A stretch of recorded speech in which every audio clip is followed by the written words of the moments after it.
Hello and welcome to the TheManlyPotsies. Happy Thursday, everyone. I hope you're all having a great day. As the other guys have already mentioned, we started this channel to help inform others, both men and women, children and adults, about all aspects of dealing with dysautonomia and postural orthostatic tachycardia syndrome, otherwise known as POTS. And we'll be talking about how the condition affects us, how we cope with it and its symptoms, and everything in between. So a little bit about me, I guess. I'll be your host for Thursdays, and my name is Zeb, spelled Z-E-B. It's short for Zebediah, and it is a biblical name. I was an environmental science major in college. I graduated in 2006 with a bachelor's degree in environmental science, obviously. And I don't know how I actually pulled it off, because my symptoms started when I had a year and a half left. So it was a struggle, I'll tell you that. But I did manage to make it all the way through. Unfortunately, I'm not using my degree now because of the symptoms, but you'll have that, I suppose. I am a sciencey person. I love the outdoors. I like most music, as long as it's in good taste, though. My favorites are country and also movie scores, which not a lot of people think about when they think of music. So I find it inspirational and relaxing, though, so you should try it sometime. There's a lot of good stuff out there. Trevor Rabin, Klaus Badelt, James Horner sometimes. Yeah, good stuff. So I have a huge imagination. I'm a self-confessed nerd, for sure. I like to mess around with computers. Although I don't know much of anything about Macs. I could probably turn one on if you asked me to, but that's pretty much it.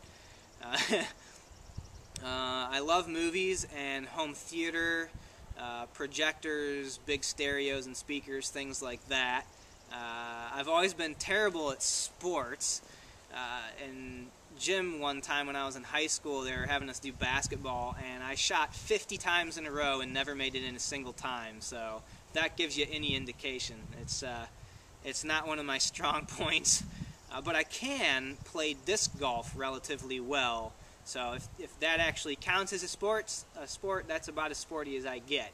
So I am obsessed with alternate energy, having been an environmental science major, wind and solar power, stuff like that.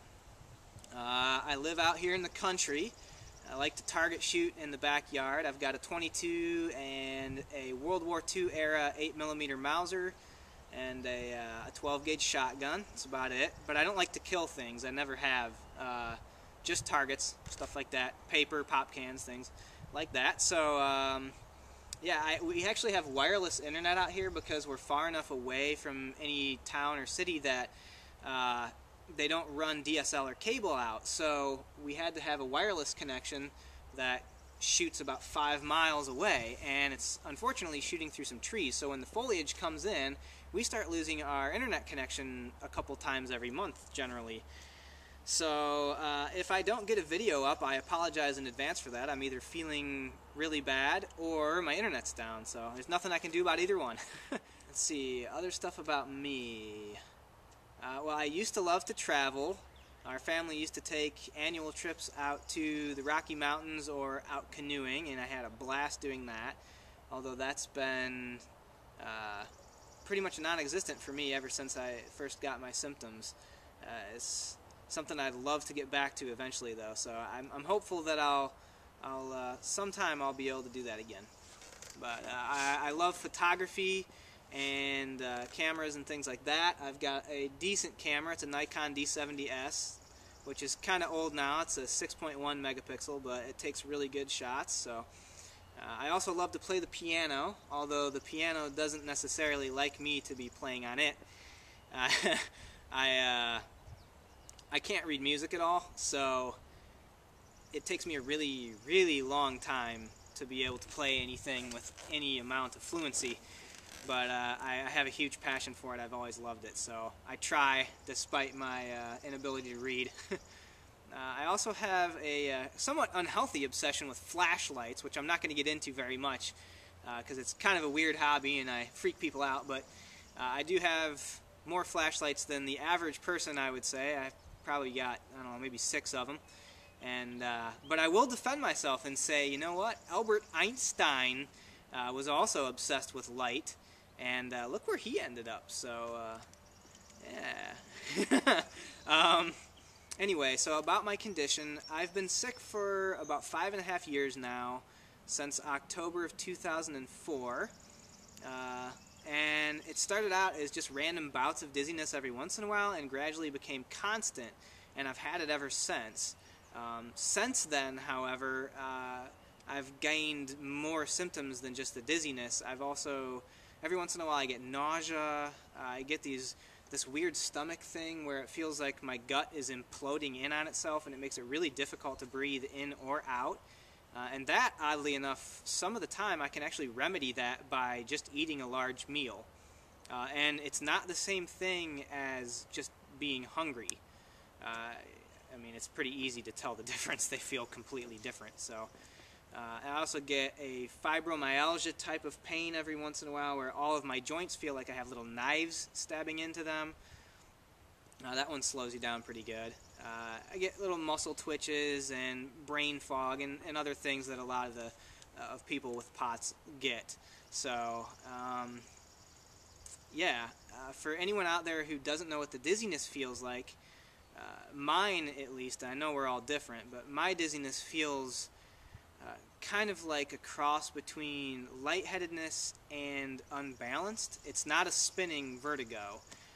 And the best way I've been able to describe it is if you tried to stand up on a canoe while you're in the middle of a lake and there's some wind blowing against you, so you're constantly trying to keep yourself upright, and it wears your legs out really fast. You just want to sit down real bad. You feel swimmy, you know, that kind of being on a boat in the middle of the water, rocking back and forth. Ooh, that wasn't good. Oh. Yeah, just doing something like that can get to me. So, yeah, I'm kind of an outlier when it comes to our manly group here because, unlike most of the guys, I don't have a clear diagnosis of POTS. I've been told by 2 different doctors at different times that I do have POTS, and both of those doctors did tilt table tests to confirm that. But I've had other doctors since then tell me that it's actually not POTS, that POTS and dysautonomia aren't real physical conditions. They are just a somatoform disorder that starts out in your head, and it's not like you're making it up or anything like that, but they tell me that your mind starts it and you then get real physical symptoms from what your mind does. So, but I don't know. So these doctors chase themselves around in circles with the diagnosis and leave me spinning around in the middle feeling dizzy. And I think I'll bring a unique perspective to our group here because of that, because I'm not entirely sure if I'll ever be diagnosed with the way that they're taking everything now. Even though some doctors say I have POTS, there's others that don't, and they constantly contradict each other. So I think I'll be able to help some of you out there that have yet to be diagnosed and maybe give some pointers and tips on how to stay positive while you're trying to figure out what's wrong with you, whether it be POTS or not, and try and give you some ideas on how to stay hopeful and things. So, I don't know. That's pretty much it. We'll get into the bulk of it in later videos, of course, but a big shout out and thanks to Dave for getting this channel started, and also to the lovely ladies of the 5 Awesome Potsies for their influence in that, and thank you for inviting me as well. If you're new to your diagnosis or you're still searching for it, there's a lot of information out there on POTS and dysautonomia now, including some things on YouTube. The 5 Awesome Potsy Girls is one place, and also all of their individual channels. There's a lot of information on there about what it's like to deal with POTS. Also, the newly formed Dysautonomia Forum that was started by members of both of our YouTube groups, which is the dysautonomiaconnection.com. And also there's the Dysautonomia Information Network, or DINET, which is DINET.org, I think. And also, if you're a youngin', there's the Dysautonomia Youth Network, which is This is a lot of things to remember. It's dynakids.org, I think, which is D-Y-N-A kids.org. So that's it for now. Happy Thursday, everyone, and happy Earth Day. I hope you can all get outside and enjoy the outdoors and some nature for a while. I'll see you again next week. Stay tuned for Andrew tomorrow, and take care, everybody.